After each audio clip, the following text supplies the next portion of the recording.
문득 거울을 보며 내가 언제 이렇게 나이를 먹었지? 하고 놀라신 적 있으신가요? 저도 얼마 전 오랜만에 만난 친구가 세월이 참 빠르네 하는 말에 문득 거울을 들여다보니 눈가의 주름이 조금 더 깊어져 있더군요. 세월의 흐름은 누구에게나 공평하지만 그 흐름 속에서 어떻게 살아가느냐는 우리의 선택에 달려 있습니다. 나이가 들면서 무릎이 시큰거리고 아침에 일어날 때 허리가 뻐근해지고 젊었을 때처럼 하루 종일 활력이 넘치지 않는 것은 누구나 경험하는 일입니다. 그런데 이 나이듦을 받아들고 느끼는 것에는 차이가 있습니다. 같은 나이, 비슷한 환경에서도 어떤 분들은 매일 행복과 감사함으로 빛나는 반면 어떤 분들은 후회와 쓸쓸함 속에 지내죠. 그 차이는 어디서 오는 것일까요? 그 차이는 바로 오늘 제가 나눌 7가지 인생 지혜에 있습니다. 오늘 알려드릴 내용은 최근 서울대 노인생활연구팀에서 밝혀낸 심리학적 연구 결과를 바탕으로 제작되었습니다. 오늘 영상을 끝까지 시청하시면 분명 지금과는 다른 새로운 인생의 지혜를 얻어가실 수 있을 거예요. 첫 번째 지혜는 마음의 여유입니다. 사소한 일에 흔들리지 않고 하루하루를 선물처럼 살아가는 것이죠. 72세 박순자 선생님의 이야기를 들려드리겠습니다. 박순자 선생님은 젊었을 때 모든 일에 완벽을 추구하며 스트레스를 달고 살았습니다. 하지만 퇴직 후 심각한 건강 문제를 겪으며 인생의 전환점을 맞이했지요. 젊었을 때는 모든 일에 예민하게 반응했어요. 누군가 나에게 실수를 했다거나 계획대로 되지 않는다거나 남들이 나를 어떻게 볼까 항상 걱정했죠. 그런데 지금 돌이켜보면 그런 스트레스가 제 인생에서 얼마나 많은 시간을 낭비하게 했는지 후회됩니다. 많은 어르신들이 이와 비슷한 경험을 하십니다. 나이가 들면서 우리는 자연스럽게 인생의 모든 순간이 소중하다는 것을 깨닫게 되지만 그 소중함을 일찍 깨달을수록 더 많은 행복을 누릴 수 있습니다. 하버드 의대의 연구에 따르면 마음의 여유를 가진 사람들은 그렇지 않은 사람들보다 스트레스 호르몬 수치가 23% 낮고 면역 기능이 향상되며 수명이 평균 7.5년 더 길다고 합니다. 그렇다면 마음의 여유를 어떻게 키울 수 있을까요? 첫째, 작은 불편함을 수용하는 연습을 하세요. 버스가 늦게 온다거나 음식이 조금 짜다거나 날씨가 예상과 다르다거나 하는 작은 불편함들을 그냥 받아들이는 연습을 해보세요. 이런 사소한 것들에 일일이 반응하지 않으면 마음이 한결 편안해집니다. 둘째, 하루에 적어도 한 번은 이게 과연 1년 후에도 중요할까? 라고 자문해보세요. 대부분의 일상적 걱정거리들은 시간이 지나면 별것 아닌 것으로 판명됩니다. 이런 관점을 가지면 현재의 스트레스를 더 쉽게 관리할 수 있습니다. 셋째, 감사 일기를 써보세요. 매일 저녁 잠들기 전 3가지 감사한 일을 적는 습관은 우리의 시선을 문제에서 축복으로 옮겨줍니다. 스탠포드 대학교의 연구에 따르면 매일 감사 일기를 쓰는 습관은 행복감을 25% 증가시킨다고 합니다. 마음의 여유를 실천할 때 많은 분들이 이렇게 살면 나태해지지 않을까 하는 염려를 하십니다. 하지만 진정한 마음의 여유는 무관심이나 나태함이 아닙니다.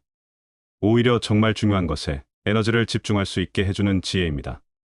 박 선생님처럼 건강이 나빠진 후에야 이 지혜를 깨닫기보다는 지금부터 하루하루를 선물로 받아들이는 연습을 시작해보는 건 어떨까요? 두 번째 지혜는 건강관리입니다. 돈보다 중요한 자산으로서의 건강, 그리고 예방의 중요성이죠. 67세의 김영자 선생님 이야기를 들려드리고 싶습니다. 김 여사님은 평생 자녀 교육과 가정에 헌신하며 자신의 건강은 뒷전으로 미뤄왔습니다. 젊을 때는 아파도 참았어요. 병원 갈 시간도 돈도 아까웠거든요. 그런데 60대 초반에 갑자기 심각한 고혈압과 당뇨 진단을 받았을 때 깨달았죠. 건강이 없으면 모든 것이 무의미하다는 거요. 많은 노년층이 비슷한 후회를 하십니다. 건강할 때는 건강의 가치를 모르다가 잃고 나서야 그 소중함을 깨닫게 되는 것이죠. 국제노년학회의 연구에 따르면 노년기 삶의 질을 결정하는 가장 중요한 요소는 건강 상태라고 합니다. 또한 65세 이후의 건강 문제 중 약 70%는 젊었을 때부터의 생활 습관으로 예방 가능하다는 사실 알고 계셨나요? 그렇다면 노년기 건강을 위해 어떤 습관을 가져야 할까요? 첫째, 규칙적인 운동을 생활화하세요. 하루 30분의 걷기만으로도 심혈관 질환 위험을 47% 낮출 수 있다고 합니다. 관절에 무리가 가지 않는 수영, 요가, 태극권도 좋은 선택입니다. 중요한 것은 꾸준함입니다. 김 여사님은 심각한 건강 경고를 받은 후 매일 아침 동네 한 바퀴 걷기를 시작했고 3년 만에 약 복용량을 절반으로 줄일 수 있었답니다. 둘째, 식습관을 점검하세요. 나이가 들수록 영양소 흡수율이 떨어지기 때문에 더 질 좋은 음식이 필요합니다. 설탕과 정제된 탄수화물은 줄이고 단백질, 오메가3 지방산, 항산화 물질이 풍부한 식품을 늘리세요. 일본 오키나와 지역의 장수 노인들의 식단을 보면 야채와 생선 위주의 식사가 중심이라고 합니다. 셋째, 정기적인 건강 검진을 받으세요. 많은 질병은 초기에 발견하면 치료가 훨씬 쉽습니다. 특히 60대 이후에는 1년에 한 번씩 종합검진을 받는 것이 좋습니다. 아직 괜찮아라는 생각으로 미루다가 돌이킬 수 없는 상황이 되는 경우가 너무 많습니다. 건강관리를 실천할 때 많은 분들이 이미 늦은 것 같다고 생각하십니다. 하지만 서울대학교 의대 연구에 따르면 80대에 건강한 생활 습관을 시작해도 질병 위험을 줄이고 삶의 질을 향상시킬 수 있다고 합니다. 김 여사님처럼 건강의 경고 신호를 받고 나서야 변화하기보다는 지금 이 순간부터 건강에 투자하는 것이 현명한 선택이 아닐까요? 세 번째 지혜는 인간관계입니다. 진심으로 믿을 수 있는 소수의 관계를 유지하는 것이죠. 78세 이철민 선생님은 말씀하십니다. 젊었을 때는 인맥이 넓을수록 좋다고 생각했어요. 명함을 주고받고 사업적 관계를 맺는 데 열중했죠. 그런데 지금 제 옆에 남은 사람은 진심으로 마음을 나눌 수 있는 몇 명뿐이에요. 그리고 그것으로 충분히 행복합니다. 많은 노년층이 비슷한 깨달음을 얻게 됩니다. 하버드 대학교의 80년에 걸친 연구에 따르면 행복한 노년을 결정짓는 가장 중요한 요소는 돈도, 명예도, 성공도 아닌 의미 있는 인간관계라고 합니다. 또한 친밀한 인간관계를 유지하는 노인들은 그렇지 않은 노인들보다 인지기능, 저하 속도가 60% 느리다는 연구 결과도 있습니다. 그렇다면 의미 있는 인간관계를 어떻게 유지할 수 있을까요? 첫째, 관계의 질에 집중하세요. 많은 사람과 얕은 관계를 유지하기보다 소수의 사람과 깊은 관계를 맺는 것이 노년의 행복에 더 중요합니다. 매주 한 번씩 가까운 친구나 가족과 차를 마시며 대화하는 시간을 가져보세요. 둘째, 경청의 기술을 연마하세요. 나이가 들수록 자신의 경험과 지혜를 나누고 큰 욕구가 커집니다. 하지만 진정한 관계는 일방적인 소통이 아닌 상호적인 소통에서 형성됩니다. 상대방의 이야기를 판단하지 않고 귀 기울여 듣는 연습을 해보세요. 셋째, 새로운 관계를 맺는 것을 두려워하지 마세요. 나이가 들수록 새로운 인연을 만드는 것이 어렵게 느껴질 수 있지만 동네 복지관이나 취미 모임, 자원봉사 활동 등을 통해 비슷한 관심사를 가진 사람들과 자연스럽게 관계를 맺을 수 있습니다. 이 할아버지도 72세에 시작한 합창단 활동을 통해 지금까지 소중한 친구들을 만들었답니다. 인간관계를 개선할 때 많은 분들이 이제 와서 관계를 바꾸기 어렵다고 느끼십니다. 오랜 습관과 패턴을 바꾸는 것은 분명 쉽지 않습니다. 하지만 심리학자들에 따르면 작은 변화부터 시작하는 것이 중요하다고 합니다. 예를 들어 일주일에 한 번 가족이나 친구에게 전화하는 습관부터 시작해보세요. 이 할아버지처럼 소수의 진정한 관계가 주는 풍요로움을 경험하게 될 것입니다. 네 번째 지혜는 배움의 가치입니다. 나이가 들어도 배움을 통해 생기를 유지하는 것이죠. 73세에 대학교에 입학한 오경숙 선생님은 남편이 먼저 세상을 떠나고 아이들도 모두 독립한 후 갑자기 인생이 무의미하게 느껴졌다고 합니다. 그리고 우울증까지 걸리셨죠. 그러다 우연히 동네 도서관에서 문학 강좌를 들었는데 그게 제 인생을 바꾸셨다고 합니다. 결국 73세에 국문학과에 입학해서 지금은 77세의 대학원생이 되었답니다. 매일 새로운 것을 배우는 기쁨에 살아있음을 느낀다고 말씀하십니다. 많은 노년층이 은퇴 후 정체성의 혼란과 무력감을 경험합니다. 하지만 신경과학 연구에 따르면 나이와 상관없이 새로운 것을 배울 때 우리 뇌는 활성화되고 새로운 신경 연결을 만들어낸다고 합니다. 실제로 꾸준히 지적 활동을 하는 노인들은 치매 발병률이 32% 낮다는 연구 결과도 있습니다. 그렇다면 노년기의 배움의 기쁨을 어떻게 경험할 수 있을까요? 첫째, 자신의 호기심을 따라가 보세요. 젊었을 때 시간이 없어서 미뤄뒀던 관심사나 새롭게 호기심이 생긴 분야가 있다면 주저 말고 도전해보세요. 동네 주민센터나 노인복지관에서 제공하는 다양한 강좌들이 좋은 시작점이 될 수 있습니다. 둘째, 디지털 기술을 배워보세요. 스마트폰, 태블릿, 컴퓨터 등은 무궁무진한 배움의 세계를 열어줍니다. 유튜브에서 무료 강의를 듣거나 전자책을 읽거나 화상통화로 멀리 있는 가족과 소통하는 법을 배운다면 삶의 질이 크게 향상될 것입니다.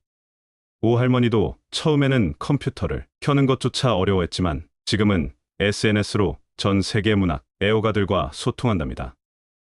셋째, 가르치는 기쁨도 경험해보세요. 여러분이 평생 쌓아온 지식과 경험은 귀중한 자산입니다. 손주에게 요리를 가르치거나 동네 아이들에게 전통 놀이를 알려주거나 온라인 커뮤니티에서 자신의 전문 분야에 대한 조언을 나누는 것도 의미 있는 배움과 나눔의 과정입니다. 배움을 시작할 때 많은 분들이 나이가 많아 기억력이 떨어져서 못할 것 같다는 두려움을 느끼십니다. 하지만 신경심리학자들은 노년기의 학습은 젊었을 때와 다를 뿐 결코 열등하지 않다고 말합니다.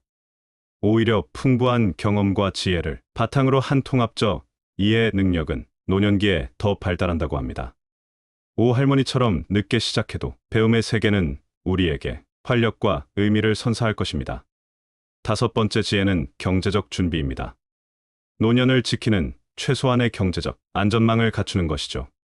76세 정민수 선생님은 말씀하십니다.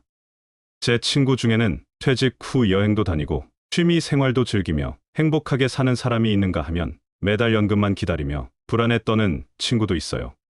그 차이는 대단한 부자가 아니라 노후를 위한 최소한의 준비를 했느냐의 차이더군요. 저는 교사로 일하면서 특별히 많이 벌지는 못했지만 30대부터 조금씩 준비한 덕분에 지금 기본적인 삶은 유지할 수 있어 감사합니다. 많은 노년층이 경제적 불안을 경험합니다. 통계에 따르면 우리나라 65세 이상 노인 중 약 45%가 빈곤 상태에 있다고 합니다. 하지만 핀란드의 한 연구에 따르면 행복한 노년을 위해 필요한 것은 엄청난 부가 아니라 경제적 안정감이라고 합니다. 즉, 기본적인 생활과 의료비를 걱정하지 않을 정도의 준비가 중요하다는 것이죠. 그렇다면 경제적 안정을 위해 어떤 준비가 필요할까요? 첫째, 현실적인 노후 자금 계획을 세우세요. 평균 수명이 늘어남에 따라 노후 자금도 더 길게 준비해야 합니다. 일반적으로 은퇴 후 필요한 생활비는 은퇴 전의 7,080% 정도라고 합니다. 지금 당장 시작할 수 있는 작은 저축이라도 시작해보세요. 둘째, 지출 관리에 신경 쓰세요. 수입이 고정되거나 줄어드는 노년기에는 지출 관리가 더욱 중요해집니다. 실제로 필요한 것과 그렇지 않은 것을 구분하고 정기적으로 고정 지출 점검하는 습관이 도움이 됩니다. 정 선생님도 매월 가계부를 작성하며 불필요한 지출을 줄이는 습관을 오랫동안 유지해 오셨답니다. 셋째, 가능하다면 부분적인 경제 활동을 이어가는 것도 좋은 방법입니다.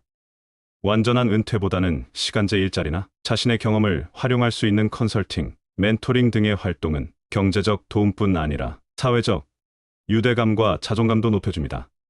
실제로 65세 이후에도 일정 수준의 경제 활동을 유지하는 노인들이 그렇지 않은 노인들보다 인지기능 저하가 25% 적다는 연구 결과도 있습니다.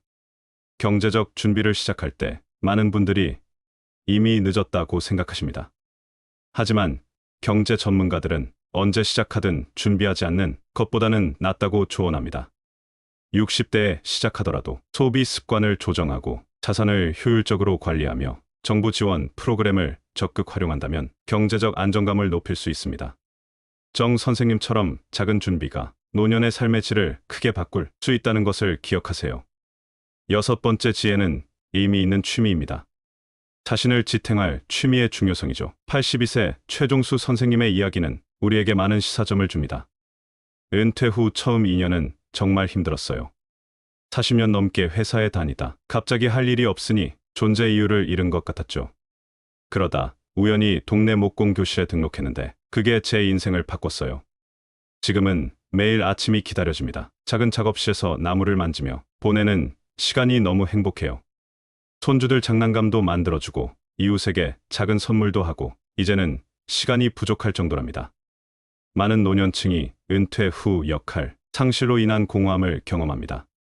하지만 영국 옥스퍼드 대학의 연구에 따르면 의미 있는 취미 활동은 노년기 우울증 위험을 45% 감소시키고 전반적인 삶의 만족도를 크게 향상시킨다고 합니다. 또한 정기적인 취미 활동은 인지 기능 저하 속도를 늦추는 효과도 있습니다. 그렇다면 노년기에 어떻게 의미 있는 취미를 발견하고 발전시킬 수 있을까요? 첫째, 젊었을 때 해보고 싶었지만 시간이 없어 미뤄둔 활동들을 떠올려 보세요. 그림 그리기, 악기 연주, 정원 가꾸기, 요리, 글쓰기 등 한때 관심 있었던 분야가 좋은 출발점이 될 수 있습니다. 최할아버지도 젊었을 때부터 나무 작업에 관심이 있었지만 바쁜 직장 생활 때문에 미뤄두었다가 은퇴 후에야 시작했답니다.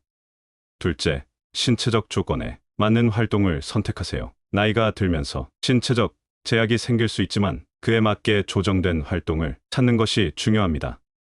예를 들어 과거에 마라톤을 즐겼다면 지금은 걷기나 가벼운 조깅으로 전환할 수 있습니다.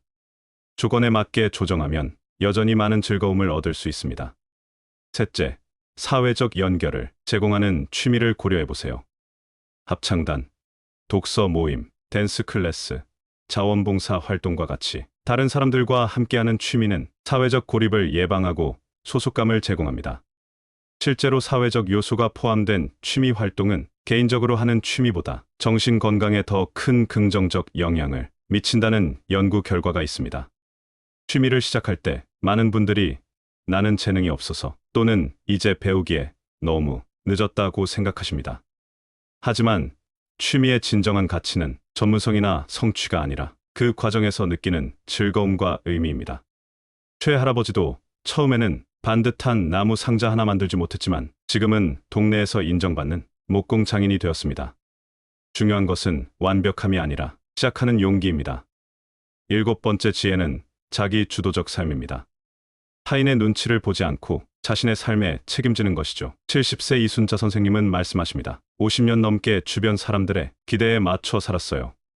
부모님이 원하는 결혼을 했고 남편이 원하는 대로 살림만 했고 자녀들이 원하는 대로 도움을 주었죠. 그러다 어느 날 문득 나는 누구지? 라는 의문이 들더군요. 그때부터 조금씩 변화를 시작했어요. 남의 시선보다 내 마음의 소리에 귀 기울이기 시작했죠. 처음엔 가족들이 당황했지만 지금은 모두 더 행복해요. 내가 행복해야 다른 사람에게도 행복을 나눠줄 수 있다는 걸 깨달았거든요. 많은 노년층, 특히 여성들이 평생 타인의 기대와 요구에 맞춰 살다가 노년의 정체성의 혼란을 경험합니다. 하지만 심리학 연구에 따르면 자기 주도성이 높은 노인들은 그렇지 않은 노인들보다 우울증 발병률이 63% 낮고 전반적인 삶의 만족도가 훨씬 높다고 합니다. 또한 자신의 삶을 스스로 결정하고 통제한다는 느낌은 노년기 건강에도 긍정적인 영향을 미친다고 합니다. 그렇다면 어떻게 자기 주도적인 삶을 살 수 있을까요? 첫째, 자신의 진정한 욕구와 가치를 탐색해 보세요. 평생 남들의 기대에 맞춰 살다 보면 자신이 진정으로 원하는 것이 무엇인지 잊기 쉽습니다. 내가 정말 좋아하는 것은 무엇인가? 내가 소중히 여기는 가치는 무엇인가? 와 같은 질문을 통해 자신을 재발견하세요. 이 여사님도 70세에 처음으로 일기를 쓰기 시작하며 자신의 내면과 대화하는 시간을 가졌다고 합니다. 둘째, 작은 결정부터 스스로 내리는 연습을 하세요. 오랫동안 타인에게 의존해왔다면 처음부터 큰 결정을 내리기는 어려울 수 있습니다. 일상에서의 작은 결정, 무엇을 입을지, 어디서 식사할지, 어떤 활동에 참여할지부터 시작해보세요. 점차 자신감이 생기면 더 중요한 결정도 내릴 수 있게 됩니다. 셋째, 아니오라고 말하는 연습을 하세요. 특히 평생 타인을 돌보는 역할을 해온 분들은 자신의 한계를 설정하고 필요할 때 거절하는 것이 어려울 수 있습니다. 하지만 건강한 경계를 설정하는 것은 자기 주도적 삶의 중요한 부분입니다. 이 여사님도 처음에는 자녀들의 무리한 요청에 아니오라고 말하는 것이 어려웠지만 차츰 자신의 시간과 에너지를 보호하는 법을 배웠다고 합니다. 자기 주도적 삶을 시작할 때 많은 분들이 주변 사람들이 이해하지 못할 것이라는 두려움을 느끼십니다. 오랜 관계의 패턴을 바꾸는 것은 분명 도전적인 일입니다. 하지만 심리학자들은 적절한 소통을 통해 변화를 설명하고 점진적으로 변화를 시도하면 대부분의 관계가 새로운 균형을 찾을 수 있다고 조언합니다. 이 여사님도 처음에는 가족들의 저항이 있었지만 시간이 지나면서 오히려 가족 관계가 더 건강하고 진정성 있게 변화했다고 합니다. 지금까지 우리는 노년의 행복을 위한 7가지 지혜에 대해 살펴보았습니다. 이 지혜들은 개별적으로도 중요하지만 서로 밀접하게 연결되어 있습니다. 마음의 여유가 있어야 건강한 인간관계를 맺을 수 있고, 경제적 준비가 되어야 의미 있는 취미를 즐길 여유가 생기며, 배움을 통해 자기 주도적 삶을 더 풍요롭게 만들 수 있는 것이죠. 특히 이 7가지 지혜를 실천할 때 가장 중요한 것은 지금 당장 시작하는 것입니다.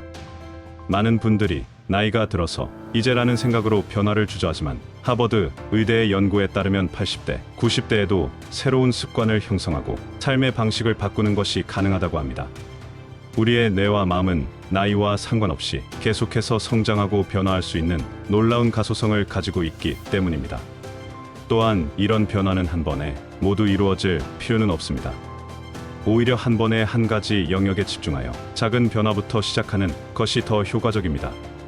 예를 들어 이번 주에는 매일 10분씩 걷기를 시작해보거나, 오랫동안 연락하지 않았던 옛 친구에게 전화를 걸어보거나, 관심 있던 취미 클래스에 등록해보는 것처럼 작은 첫걸음을 떼는 것이 중요합니다. 때로는 이런 변화 과정에서 좌절이나 실패를 경험할 수도 있습니다.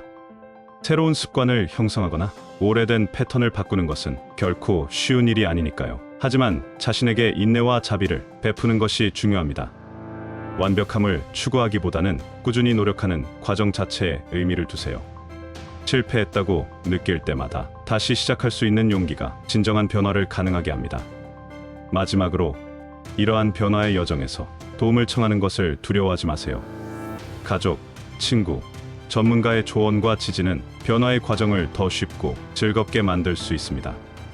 노인복지관, 평생교육센터, 건강보험공단, 금융기관 등에서 제공하는 다양한 프로그램과 자원을 적극 활용하는 것도 좋은 방법입니다.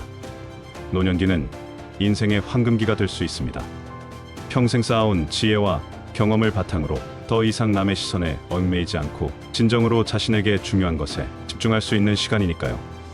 오늘 우리가 함께 살펴본 7가지 지혜가 여러분의 노년을 더 풍요롭고 행복하게 만드는데 작은 도움이 되기를 진심으로 바랍니다. 영상이 도움이 되셨다면 구독과 알림 설정으로 다음 영상도 놓치지 마세요. 여러분의 인생 후반전이 전반전보다 더 아름답고 의미 있기를 진심으로 응원합니다.